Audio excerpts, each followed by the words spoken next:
समाज के लोग ना कभी झुके हैं ना कभी झुकेंगे। इस बार तमीज तहजीब से नहीं, इनसे बड़े खुल के बात कीजिए और इनसे पूछिएगा कि भाई अगर 80 करोड़ जनता इस देश की तुम्हारे फ्री राशन पे चल रही है तो तुमने पिछले 10 साल में क्या ही काम किया है? कहाँ है मेरा रोजगार, कहाँ है मेरी शिक्षा? उत्तर प्रदेश में एक लाल टोपी वाले भी हैं, आप लोगों को उन्होंने खूब उल्लू बनाया, टोपी पहन गए और आपको भी टोपी पहना गए। साथियों, शिक्षा के मामले में अगर भाजपा के काम का चिट्ठा खोला जाए तो शिक्षा के नाम पर सिर्फ पेपर लीकों की खबरें आई हैं। जैसे ही टेस्ट खत्म होता है कुछ दिनों बाद खबर निकली है कि भाई ये पेपर लीक हो गया, वो पेपर लीक हो गया। ये सरकार गर्व से बोलती है कि हमारी सरकार तो बुलडोजर की सरकार है। अगर ये लोग इतनी सी बात नहीं समझ पाए, बुलडोजर की सरकार एक बेइज्जती का टैग है, तो इनको कोई ज्ञान देने की जरूरत नहीं। आप लोगों को इनसे सिर्फ सवाल करने हैं और अगली बार ये आप लोगों के बीच में आए, जो इन्होंने आपके साथ किया है वो आप इनके साथ करेंगे। इन्होंने आपके हाथ में कटोरा थमाने का काम किया है। साथियों, इस बार ये वोट मांगने आए तो इनको वही खाली कटोरा थमा के वापस भेज दीजिएगा। आदाब, नमस्कार, मैं वसीम अख्तर और आप देख रहे हैं द लीडर हिंदी। बस मायावती नहीं थी, तेवर और नारे वही थे। बसपा सुप्रीमो के उत्तराधिकारी आकाश आनंद लोकसभा चुनाव की अपनी दूसरी रैली के दौरान यूपी के जिला बरेली में खूब बरसे। भाजपा से लेकर कांग्रेस और सपा सबके लिए बहुत कुछ कहा है, बस नाम किसी का नहीं लिया। Free ration, bulldozer, paper leak जैसे मुद्दों पर खूब बोले हैं। मुसलमानों को समझाने की कोशिश की कि इकट्ठा वोट देने के बाद भी उस पार्टी ने उन्हें क्या दिया।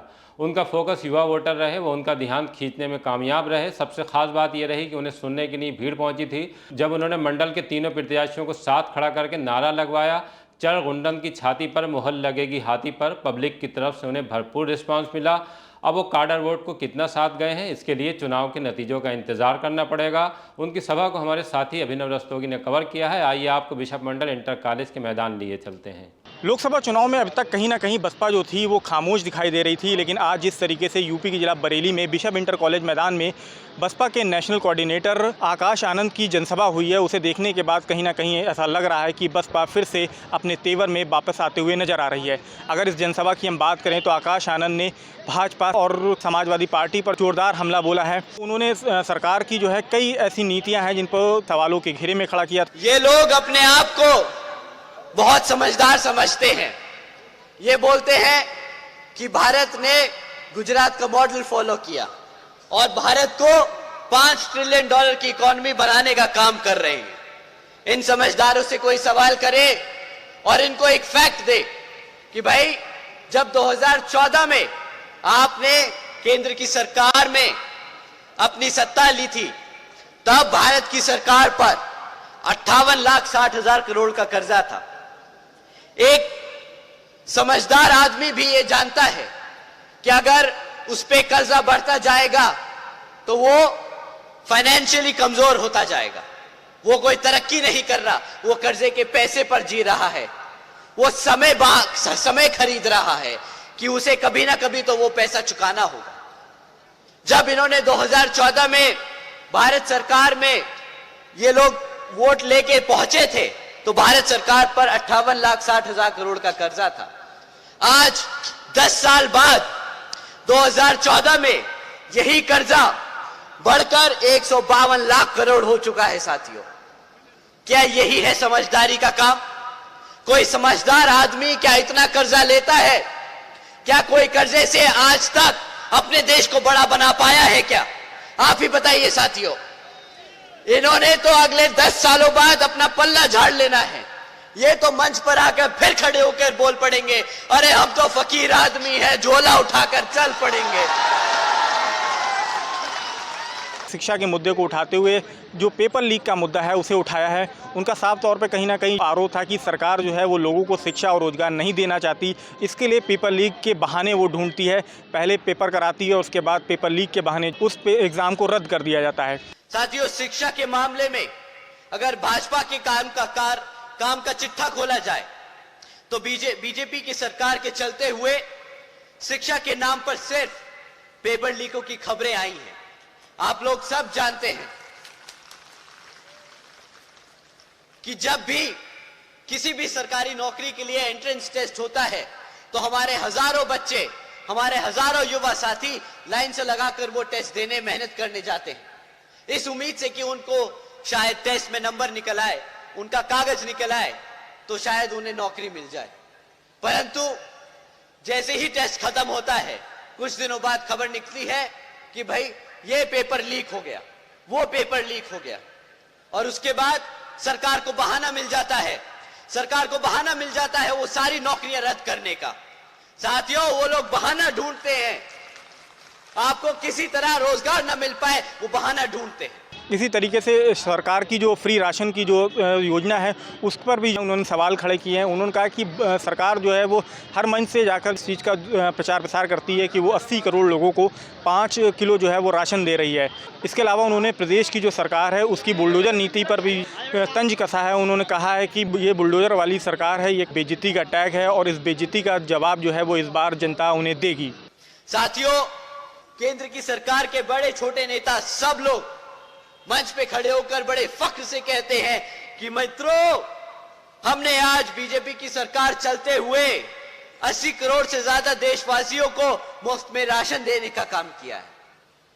अब यहां पे कोई भी बच्चा, कोई भी बहन, कोई भी बड़ा बुजुर्ग, कोई भी युवा साथी ये समझ सकता है कि अगर 80 करोड़ से ज्यादा लोगों को मुफ्त में राशन लेने की जरूरत पड़ रही है तो उसके घर में ना कमाने का कोई साधन है, ना कोई काम करने का कोई तरीका है उसके पास।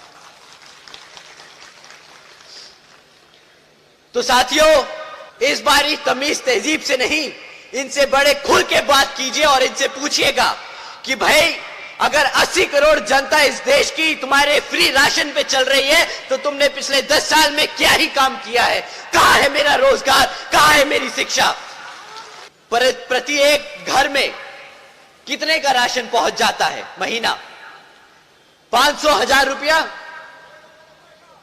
500,000 रुपये का राशन महीना मिलेगा,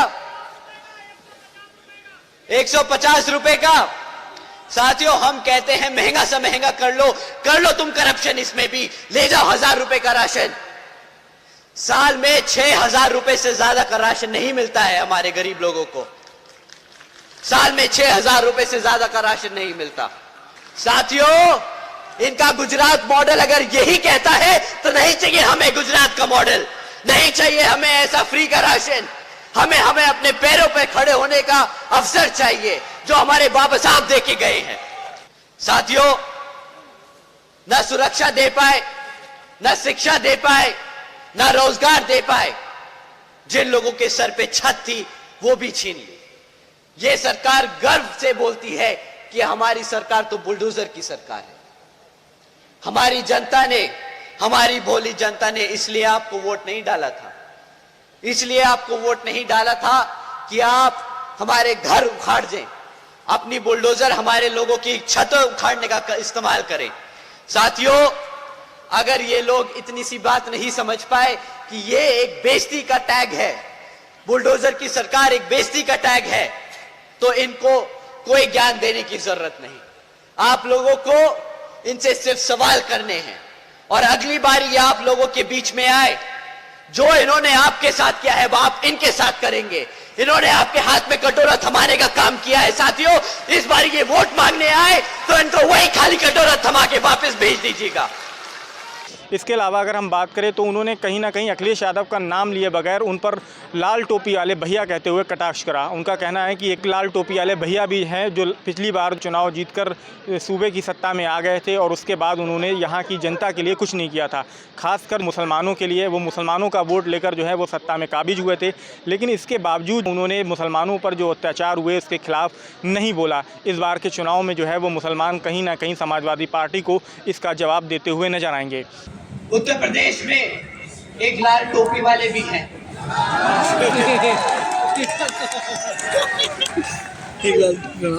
वो भैया साइकिल पे चढ़कर पूरे प्रदेश में चक्कर लगाकर एक बारी राज सत्ता में तो आ गए, परंतु आज भी 7 साल बाद उनके पास अपने काम 5 साल के कार्य के लिए क्या करा वो बताने को कुछ नहीं। आप लोगों को उन्होंने खूब उल्लू बनाया, टोपी पहन गए और आपको भी टोपी पहना गए, परंतु इस बारी साथियों अब आप लोग इसके झांसे में मत आइएगा। ये लोग मीठी मीठी बातें बहुत करेंगे, परंतु आपको इनसे काम पूछना है कि इन्होंने करा क्या। पिछले विधानसभा आम चुनाव में हमारे मुसलमान के भाइयों ने इनको एक तरफा वोट डाला, पर आज उसी समाज के अत्याचारों के खिलाफ इनके मुंह से एक शब्द नहीं निकलता। क्या बताओ, सच है कि नहीं साथियों? साथियों, इसके साथ साथ यहाँ कांग्रेस भी आपके बीच में आएगी। वो भी भैया एक देश के कोने से दूसरे कोने से चलने का काम कर रहे हैं। बोल रहे हैं कि हम भारत जोड़ेंगे। पिछले 60-70 सालों में तो उनसे भारत बना नहीं, पता नहीं अब कौन सा फेविकॉल लेके घूम रहे हैं कि जो भारत जोड़ेगा। आजकल बोल रहे हैं कि भारत की जनता को हमारे SC ST भाइयों को रिजर्वेशन देने का काम करेंगे। उन समझदार आदमी को बताए कोई कि हमारे मान्यवर साहब, हमारी बहन जी ने पिछले 20 सालों से कड़ी मेहनत कर हमारे भाइयों को रिजर्वेशन दिलाने का अपने आप काम कर लिया है। उनकी कोई जरूरत नहीं है हमें। वो अपने 60 साल शायद भूल गए हैं, तो उन्हें अगली बारी आप मिले तो जरूर बताइएगा, भाई साहब आपकी अब कोई जरूरत नहीं, आपको जो भारत की जनता ने मौका देना था दे दिया। अब आप अपने घर बैठे। हमारे बहुजन के लोग, हमारी बहन जी अभी जिंदा हैं और हमारे लिए लड़ती आई हैं और लड़ती आएंगी। देखिए, हम कितनी सीटें जीतेंगे ये तो यहाँ की जनता डिसाइड करेगी। जो जिस तरीके से आपने आज यहाँ देखा कि किस तरीके से यहाँ पे भीड़ उमड़ी हुई है, तो हमें पूरी उम्मीद है कि यहाँ पे हम बहुत अच्छा प्रदर्शन देने वाले हैं। भाजपा कह रही यूपी में 80 के 80 सीटें जीतेंगे और देश में 400 पार। जिस तरीके से उनके काम है, वो 400 क्या 800 बना ले, उनका कोई हिसाब किताब नहीं होता। वो तो दो को 22 बोल दे। जी, क्या लग रहा है सपा का जो गठबंधन है कांग्रेस के साथ लाएगा क्या यार? देखिए, कांग्रेस का तो यहाँ पे वैसी कोई खुद वजूद नहीं, तो उनसे कोई अलायंस करे या ना करे उसका कोई फ़ायदा नहीं। जहाँ तक रही सपा की बात, देखिए सपा अपना काम कर रही है। आई एम श्योर जब लोग यहाँ पे उनके कामों को इवैल्यूएट करेंगे तो उन्हें पता चल जाएगा कि कौन सी सही पार्टी रहेगी जिसको वोट देना चाहिए। आकाश जी, अब जगह जगह जा रहे हैं, किस तरीके का आपको माहौल देखने को मिल रहा है? क्योंकि आप तमाम देखने गए हैं।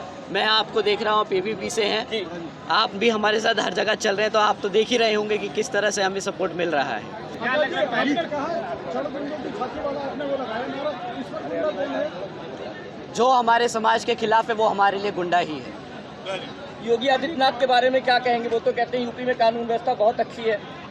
कोई भी मुख्यमंत्री बोलेगा मेरी कानून व्यवस्था बहुत अच्छी है, पर ज़मीनी स्तर पे आप सब देखते हैं, आप सब रिपोर्टिंग करते हैं, आपसे ज़्यादा अच्छा कौन बता पाएगा कि एक्चुअली कितना बुरा हाल है इधर। वो तो कहते हैं बहुजन समाज के चंद्रशेखर जी चुनाव लड़ रहे हैं, जी, उस बारे में आपका क्या सपोर्ट करेंगे? क्या देखिए, बहुजन समाज से ही नहीं, बहुत सारे समाज से बहुत सारे लोग लड़ रहे हैं, तो सबको हक है अपनी बात समाज में आके अपनी बात रखने का।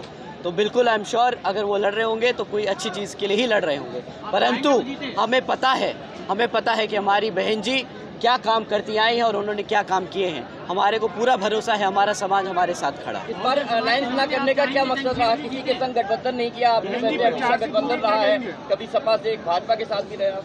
बहन जी ने हमेशा से बताया है कि हम ये चुनाव ही अपने आप लड़ेंगे। हम इस चुनाव के साथ साथ आने वाले चुनावों में अपने लोगों को तैयार कर रहे हैं। ये चुनाव एक तरीके से हमारी पार्टी के लिए अपने आप में एक टेस्ट है कि हम अपने कैडर को तैयार करें, अपने लोगों को फिर से उसी स्तर पे जोड़ें जो हम पहले हुआ करते। ये तो आप हमसे ज़्यादा अच्छे से जानते हैं। उन सब की भी प्रत्याशियों की कैंडिडेट की लिस्ट बाहर आ चुकी है। किसने कहाँ पे किसका वोट काटने का काम किया है वो तो आप सब जानते हैं।